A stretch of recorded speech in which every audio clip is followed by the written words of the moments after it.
அன்பானவர்களே, ஆண்டவராகிய இயேசுவின் நாமத்தில் உங்களை வாழ்த்தி இந்த அற்புதமான நிகழ்ச்சிக்கு நேராக குடும்பமாக வரவேற்கிறோம். கிறிஸ்துவுக்குள் வாழ்வு ஊழியங்கள் சார்பாக உங்களை நான் வாழ்த்துகின்றேன். நீங்கள் எப்பொழுதும் ஆசீர்வதிக்கப்பட்டவர்களாக, தேவனுடைய நன்மை பெறுகிறவர்களாக இருக்க வேண்டும் என்ற நோக்கத்திற்காகத்தான் இந்த நிகழ்ச்சிகள் நமது லைஃப் இன் கிரைஸ்ட் மிஷன்ஸ் ஊழியமாக உங்களுக்கு தொகுத்து வழங்கப்படுகின்றன. பாருங்கள், நம் வாழ்வில் பல காரியங்கள் நடைபெறுகிறது. ஒருவேளை இந்த நிகழ்ச்சி நீங்க கேட்டுக்கொண்டிருக்கும் பொழுது கூட பல காரியங்களை நீங்க நினைத்து கொண்டிருக்கலாம். உங்க வீடுகளில் பல சம்பவங்கள் நடக்கலாம். பலவிதமான சூழல்கள் வழியாய் நீங்கள் கடந்து போகலாம். அன்பானவர்களே, நாம் இந்த உலகத்தில் தானே வாழ்கின்றோம். நாம் ஒன்றும் வேற்று கிரகத்தில் வாழவில்லையே. எல்லாவற்றையும் திட்டமிட்டு செய்வதற்கு பல்வேறு விஷயங்கள், நாம் அறியாத புரியாத விஷயங்கள் நம் வாழ்வில் கடந்து செல்கின்றன. நன்றாகத்தான் வாழ விரும்புகிறோம், நன்றாக சாப்பிட விரும்புகிறோம், நன்றாக உழைக்க விரும்புகிறோம், நன்றாக தூங்க விரும்புகிறோம். ஆனால் நாம் நினைப்பது போல் எதுவும் நடப்பதில்லையே. உடனே நமக்கு ஒருவித கவலை வந்து விடுகிறது. ஐயோ, என் பிள்ளை நல்லா படிக்கணும்னு சொல்லி நல்ல ஸ்கூல்ல சேர்த்திருக்கிறேன், அவன் படிக்க மாட்டேங்கிறான். இந்த பிள்ளை நல்ல பிள்ளையா வருவான்னு நான் நம்புறேன், ஆனா எனக்கு என் மகளை நினைச்சு பயமா இருக்குது. பலவிதமான காரியங்கள், பயங்கள், கவலைகள். நான் சம்பாதிக்கிறேன், ஆனால் என்னால் இதுவரை கடனை அடைக்க முடியவில்லை. நான் நன்றாகத்தான் நான் சாப்பிடுகிறேன், ஆனால் என்னுடைய தேகம் இதுவரை மெலிந்தே காணப்படுகிறது.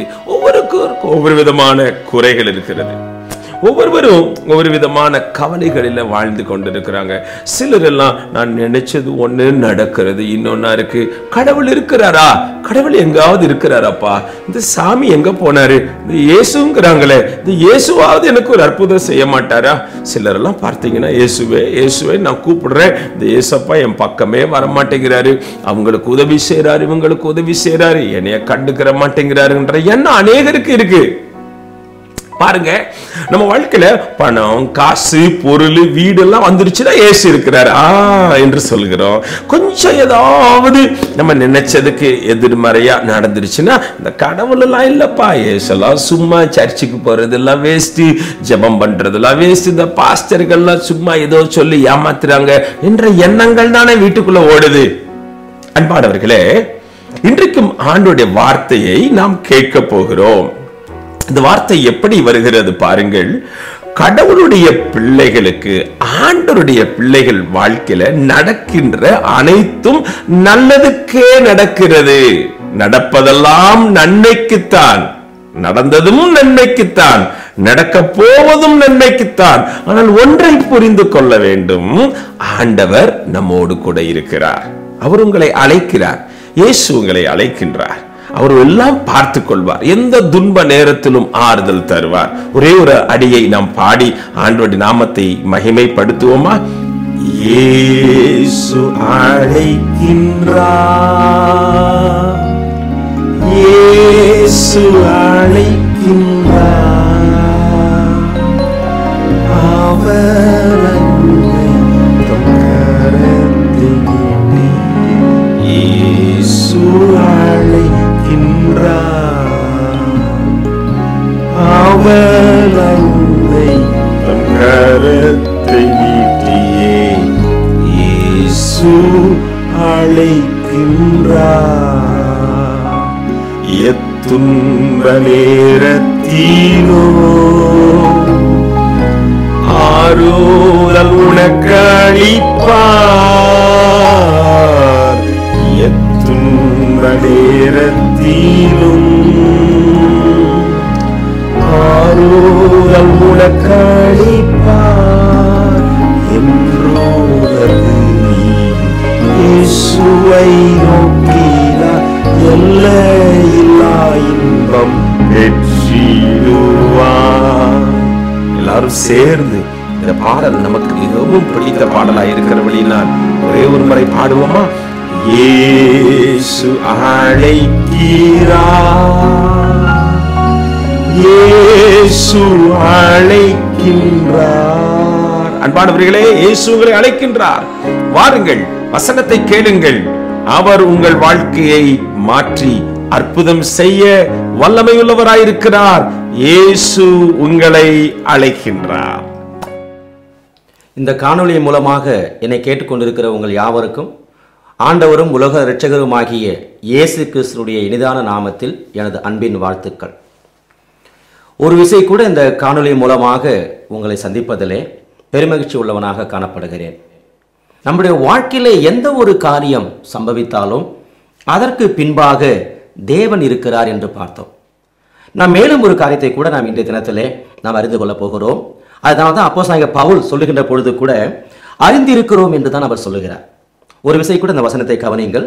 ரோமர் 8ஆம் அதிகாரம் வசனம் 28. அன்றியும் அவருடைய தீர்மானத்தின்படி அழைக்கப்பட்டவர்களாய் தேவனிடத்தில் அன்பு கூறுகிறவர்களுக்கு சகலமும் நன்மைக்கு ஏதுவாக நடக்கிறதென்று அறிந்திருக்கிறோம். முதலாவதாக நாம் அறிந்து கொண்ட ஒரு காரியம், சகலமும் நன்மைக்கு ஏதுவாக நடக்கிறது என்று அறிந்து கொண்டோம். ஏனென்றால் எந்த ஒரு காரியத்தை தேவன் நம்முடைய வாழ்க்கையிலே அனுமதித்தாலும், எந்த ஒரு சம்பவத்தின் வழியாக தேவன் நம்மை கடந்து செல்வதற்கு அனுமதித்தாலும் அதனுடைய முடிவு என்னவாக இருக்கும்? அது நன்மையான காரியமா மாற்றதான் இருக்கும். இன்னைக்கு ஒரு மனிதனை பார்த்தோம் அப்படின்னா அவன் என்ன பண்ணுவான்? இன்னொரு மனிதனுக்கு ஒரு நன்மையான காரியம் அவனுக்கு பண்ணணும் என்று சொல்லக்கூடிய மனதுள்ளவங்க ரொம்ப ரொம்ப சொற்ப எண்களே என்று சொல்லலாம். ஏன்னா அநேகருக்கு தான் மாத்திரம் நல்லா இருந்தா போதும், தான் குடும்பம் மாத்திரம் நல்லா இருந்தா போதும் அப்படின்னு எண்ணக்கூடிய ஒரு காரியம். ஆனால் நம்முடைய ஆண்டவரை பாருங்க, எந்த விதமான பாகுபாடு இன்றி அவன் சிறியவனோ பெரியவனோ முதிர்ந்தவனோ வாலிபனோ யாராக இருக்கட்டும், தம்முடைய பிள்ளைகள் என்று சொல்லக்கூடிய அந்த ஒரே ஒரு தகுதி நமக்கு இருந்துட்டாக நம்மை அவர் அவ்வளவாக பாதுகாக்கிறார்.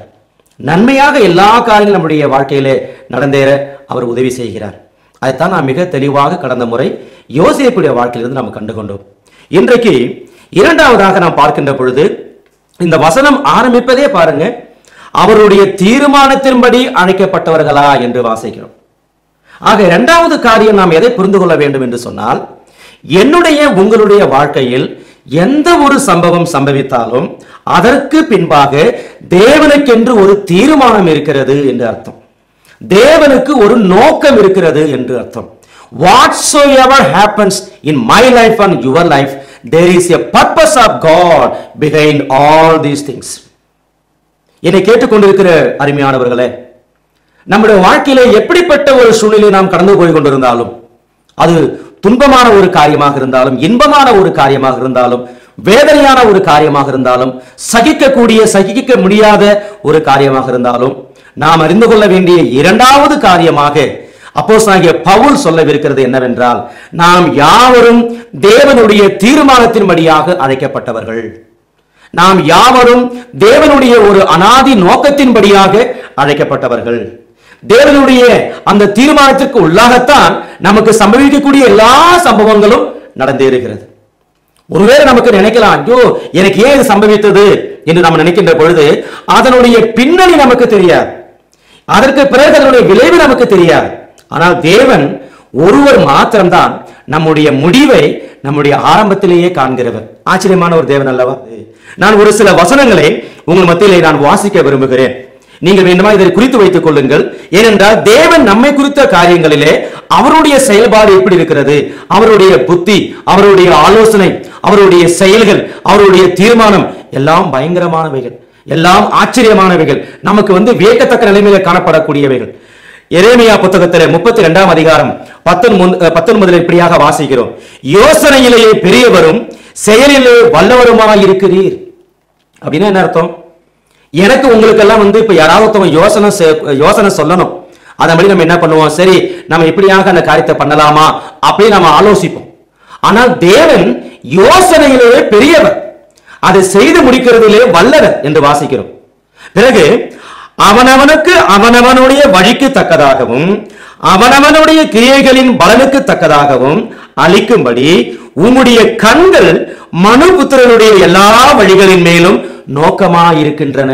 பாருங்க, என்னுடைய தாய் தகப்பன் சொந்தம் பந்தம் மனைவி பிள்ளைகள் உற்றார் உறவினர் நண்பர்கள் யார் என்னை நோக்காமல் இருந்தாலும், யார் என் மேலே கவனத்தை செலுத்தாமல் போனாலும் கர்த்தருடைய கண்கள் என் மேல் எப்பொழுது நோக்கமாக இருக்கின்றன என்று சொல்லுகின்ற பொழுது அது மெய்யாகவே ஒரு ஆச்சரியமான ஒரு காரியம். என்னை கேட்டுக்கொண்டிருக்கிற அருமையானவர்களே, நான் கடந்த முறை கூட நான் சொல்லியிருக்கிறேன், உங்களை குறித்து உங்களுக்கு எந்த அளவுக்கு அறிவு இருக்கிறதோ, கரிசனை இருக்கிறதோ, தெரிந்திருக்கிறதோ, அதை விட பல நூறு கோடிக்கணக்கான மடங்கு கரிசனை உள்ளவர் நமது ஆண்டவர், தெரிந்திருக்கிறவர் நமது ஆண்டவர். அதனாலே நமக்கு ஒரு சம்பவம் சம்பவிக்கின்ற பொழுது நமக்கு வர வேண்டிய இரண்டாவது காரியம் என்னவென்று சொன்னால், என்னுடைய எல்லா விதமான பிரச்சனை, கஷ்டம், கவலைகள் மத்தியிலே அதற்கு பின்பதாக தேவனுக்கென்று ஒரு தீர்மானம் இருக்கிறது. அதுதான் பவுல் சொல்லுகிறார், அன்றியும் அவருடைய தீர்மானத்தின்படி அழைக்கப்பட்டவர்களாகி நாம் எல்லாம் தேவனுடைய தீர்மானத்தின்படியாக, தேவனுடைய நோக்கத்தின்படியாக நாம் எல்லாம் அழைக்கப்பட்டிருக்கிறோம். அடுத்த ஒரு வசனத்தை கவனியுங்கள். சங்கீத புத்தகம் 57 2வது வசனத்தில் இப்படியாக வாசிக்கிறோம், எனக்காக யாவையும் செய்து முடிக்க போகிற தேவனாகிய உன்னதமான தேவனை நோக்கி கூப்பிடுவேன் என்று சங்கீதக்காரன் சொல்லுகிறான். எனக்காக யாவையும் செய்து முடிக்க போகிற, ஆச்சரியமான ஒரு காரியம் பாருங்க. என்னென்ன காரியத்தை நான் செய்து முடிக்க வேண்டுமோ அந்த எல்லா காரியத்தையும் ஆண்டவர் எனக்காக செய்து முடிக்க போகிறாரா? ஏன் சொல்லுங்க பார்ப்போம். ஏனென்றால் அவர்தான் நம்மை ஒரு நோக்கத்திற்காக அழைத்திருக்கிறார். எந்த நோக்கத்திற்காக ஒரு மனிதரை நாம் அழைத்திருக்கிறோமோ அதை நாம் நிறைவேற்றுவோம் இல்லையா?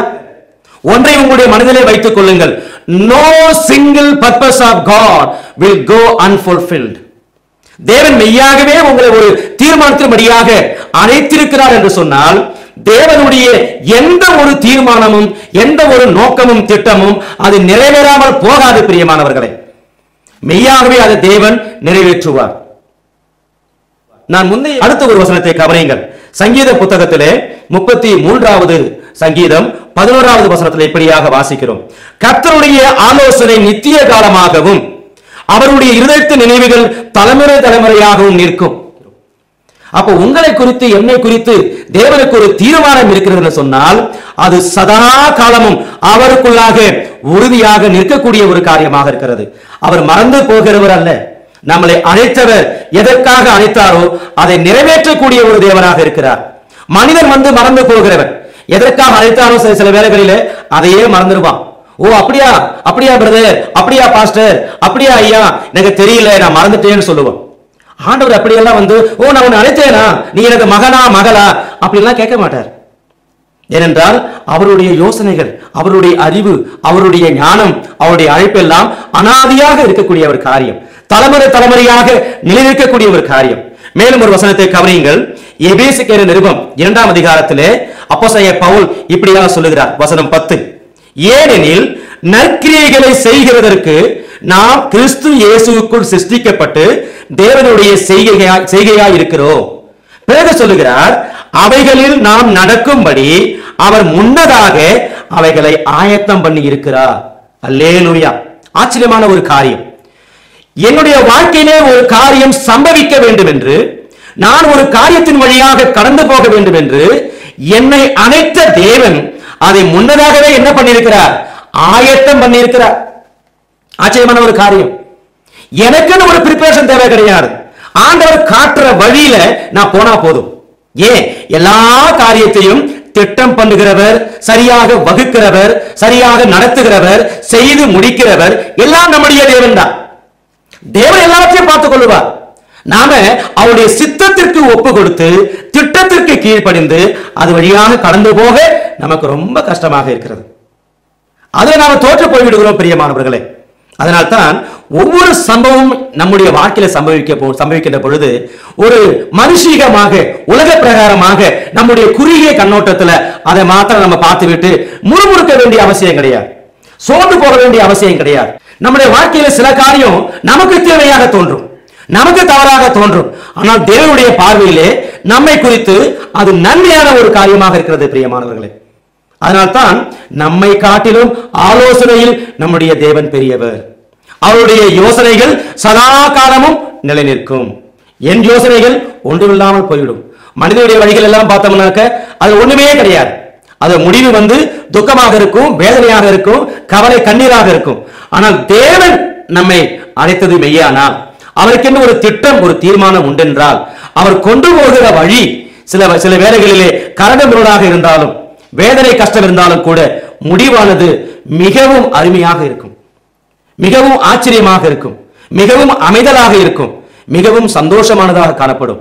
ஆகவே தான் தேவன் நாம் அறிந்து கொள்ள வேண்டும் என்று விரும்பக்கூடிய இரண்டாவது காரியமாக பவுல் மூலமாக சொல்லக்கூடிய ஒரு காரியம் என்னவென்றால், எல்லா காரியத்திற்கும் பின்பாகவும் தேவனுக்கு என்று ஒரு தீர்மானம் இருக்கிறது. அப்ப இதை பார்க்கின்ற பொழுது நம்முடைய வாழ்க்கையில அநேக உதாரணங்கள் நாம சொல்லலாம்.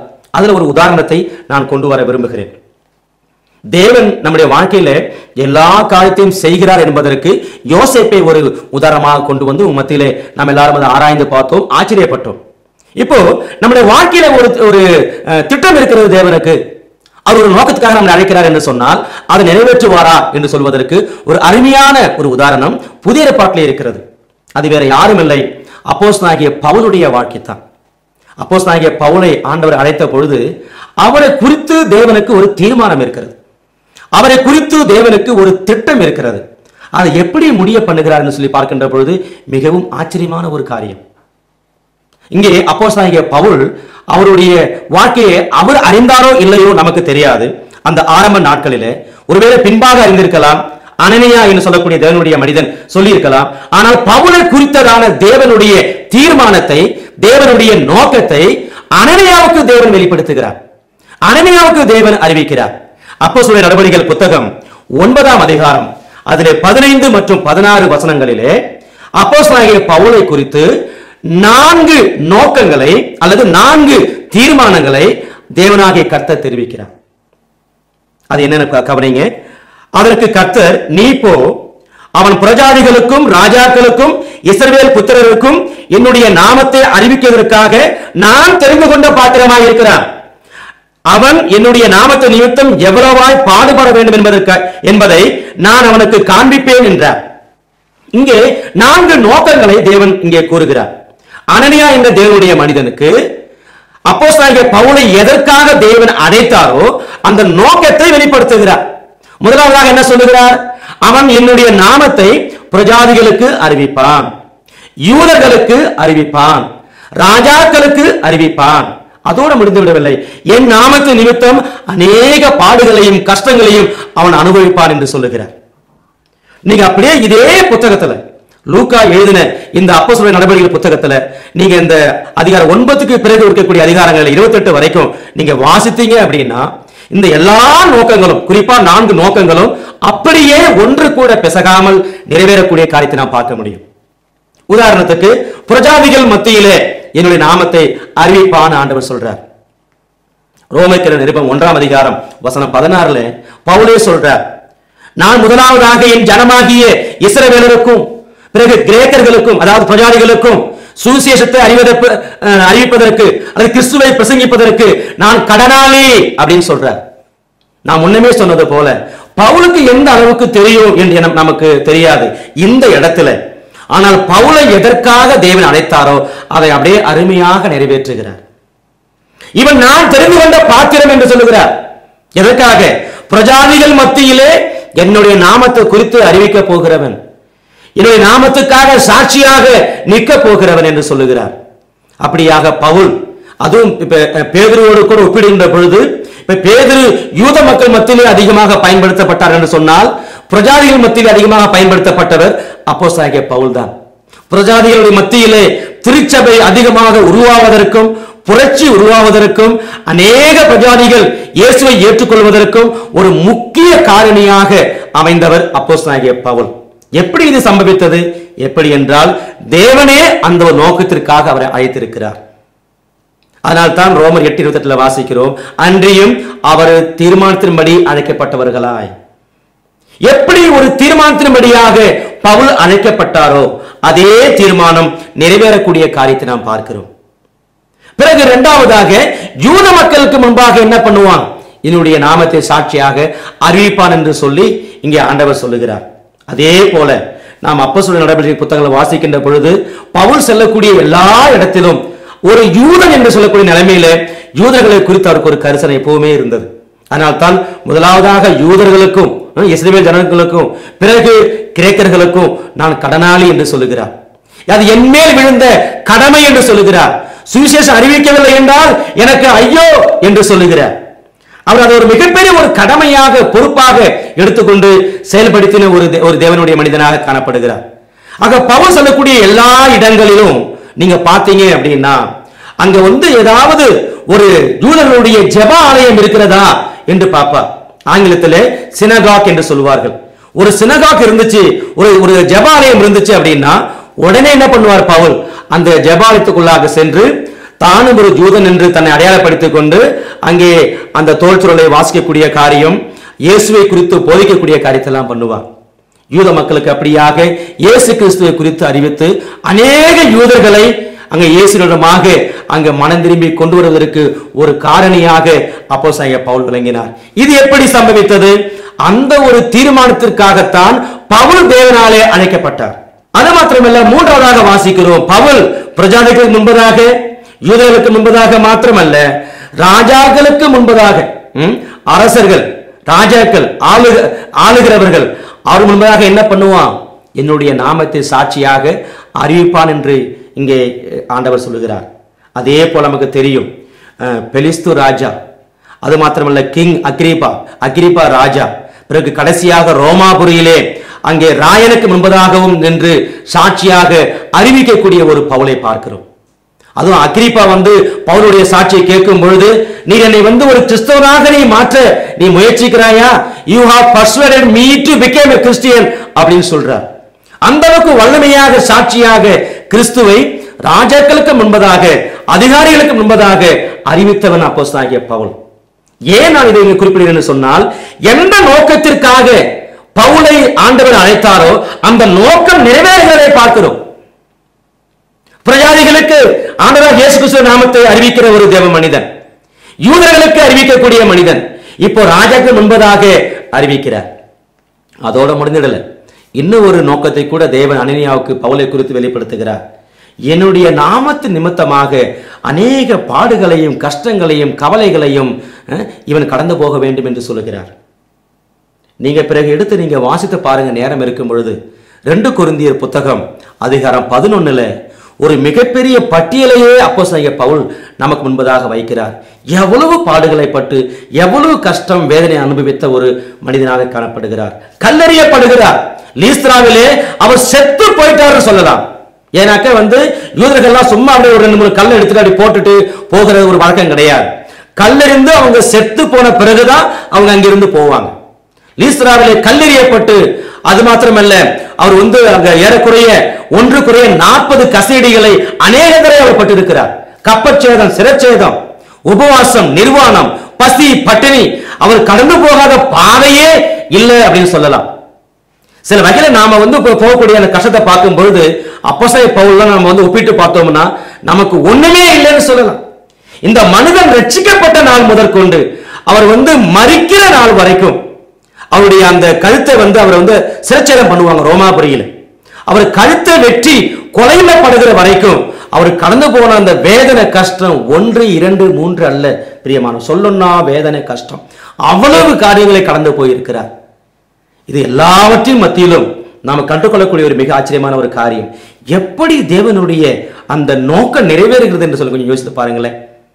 யோசேப்புடைய வாழ்க்கையில தேவன் எப்படி அவருடைய கிரியையை நடப்பித்து நன்மையாக முடிய பண்ணினாரோ, அதே போல இந்த பவுலுடைய வாழ்க்கையை நாம் பார்க்கின்ற பொழுது எந்த நோக்கத்திற்காக தேவன் பவுலை அழைத்தாரோ அந்த நோக்கத்தை மிக அருமையாக செம்மையாக நிறைவேற்றக்கூடிய காரியத்தை நாம் பார்க்கிறோம்.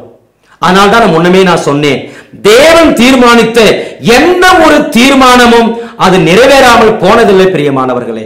No single purpose of God will go unfulfilled. சரியான சமயத்துல தேவன் அங்கு வைத்திருக்கிற அந்த சமயத்துல துல்லியமாக அது நிறைவேறியே தீரும். அதற்கு தேவன் நிச்சயமாகவே வழிவகுவார். என்னை கேட்டுக்கொண்டிருக்கிற பிரியமானவர்களே, நான் ஜெபித்து இப்போ நிறைவு செய்ய போகிறேன். உங்களுடைய வாழ்க்கையில நீங்கள் கடந்து போகக்கூடிய கவலை, கண்ணீர், வேதனை மத்தியிலே நீங்களும் கலங்கிக் கொண்டிருந்தால், சோர்ந்து போகிருந்தால், இந்த ஒரு தேவனுடைய வார்த்தை உங்களை தேற்றுவதாக. உங்களை தேவன் ஒரு நோக்கத்திற்காக அழைத்திருக்கிறார். அந்த நோக்கம் நிறைவேற உங்களையே நீங்கள் அவருக்கு ஒப்பு கொடுத்து சமர்ப்பணம் செய்து அவரை பின்பற்றுங்கள். ஆண்டவர் உங்களை ஆசீர்வதிப்பார். கிறிஸ்துவுக்குள் பிரியமானவர்களே, ஆண்டவருடைய வார்த்தையை நாம் கவனித்து கேட்டோம் அல்லவா? அவரில் அன்பு கூறுகிற அவருடைய பிள்ளைகள் வாழ்க்கையில் அனைத்தும் சிறப்பாகவும் அழகாகவும் நேர்த்தியாகவும் சரியாகவும் நடக்கும். பயப்படாதீங்க. இப்படி நடந்துடுச்சே, இப்படி நடந்துடுச்சே, அப்படி நடந்துடுமா, இப்படி நடந்துடுமா, இன்றைக்கு பயந்தான ஒரு பெரிய ஒரு சவால் இருக்கு. ஆகவே அவரில் அன்பு கூறுகிற ஆண்டுடைய பிள்ளைகளாய் நாம் இருக்கிறபடியினால பயப்படக்கூடாது. எல்லாவற்றையும் நம்ம ஆண்டவர் பார்த்து கொள்வார். நம்முடைய ஆண்டவர் நம்மை அவருடைய கட்டுப்பாட்டில் வைத்திருக்கிறார் என்று நீங்க விசுவாசிக்கணும். குடும்பமா விசுவாசிக்கணும். பிள்ளைகள் பயப்படாதீங்க, நன்றாக படியுங்க, நீங்க நல்ல எஃபர்ட் போடுங்க. கர்த்தர் உங்களுக்கு ஞானம் தருவார். அவருக்கு பயப்படும் பொழுது ஞானம் நமக்கு வரும். தொழில் செய்கிறீங்களா, உங்களால சிறப்பா செய்ய முடியலையா, வருமானம் நல்லா வரும்னு நினைச்சேன் ஐயா, வரலையே, நான் போட்டது 1 லட்சம்னா கிடைச்சது 10,000, என்ன செய்வேன்னு பயந்து போயிருக்கிறீங்களா? எல்லாம் நன்மைக்கு தான். இதுல என்னங்க நன்மை வரப்போகுதுன்னு நினைக்கிறீங்களா? பயப்படாதீங்க, ஆண்டவரோட வாங்க, ஜெபம் செய்வோம். ஏசப்பா அந்த தீமையை நன்மையா மாற்றுவார், ஞானம் தருவார், அறிவு தருவார், உங்கள் வாழ்க்கையில ஒரு முன்னேற்றத்திற்கான ஒரு வாசலை கொடுப்பார். எல்லா விதமான கடந்த கால அனுபவங்களையும் ஒரு படிக்கட்டாக நினைத்து மிதித்து அதன் மீது ஏறி நீங்கள் ஆண்டுடைய பலத்திலே ஜெயம் கொள்ள கர்த்தர் அதை ஒரு அனுபவ பாடமாக நமக்கு மாற்றி தருவார். நிச்சயம் இந்த நாள் ஒரு நல்ல நாள். உங்கள் வீட்டிலே நீங்கள் அனைவரும் அமர்ந்து ஒன்றாக உட்கார்ந்து இவைகளெல்லாம் நடந்திருக்கிறது நன்மைக்கு தான் என்று சொல்லி பேசி, நல்லதையே பேசி, நன்மையானதை பேசி மகிழ்ச்சியாக வாழ்க்கையை துவங்குங்க. ஏசப்பா கைவிட மாட்டார். இப்போ நமக்கு தெரியாத சில விஷயங்கள் இனிமேல் தெரிய வரும். அப்பொழுது ஆண்டவரே உமக்கு நன்றி, உமக்கு நன்றி, என் வாழ்க்கையில நடந்த அனைத்து நன்மைகளுக்கும், நீர் செய்த அற்புதமான காரியங்களுக்கும் நன்றி என்று நீங்களே சொல்லுவீங்க. பாருங்க, எங்களை தொடர்பு கொள்ளுங்க. லைஃப் இன் கிரைஸ்ட் மிஷன்ஸ், கிறிஸ்துவுக்குள் வாழ்வு ஊழியங்கள்.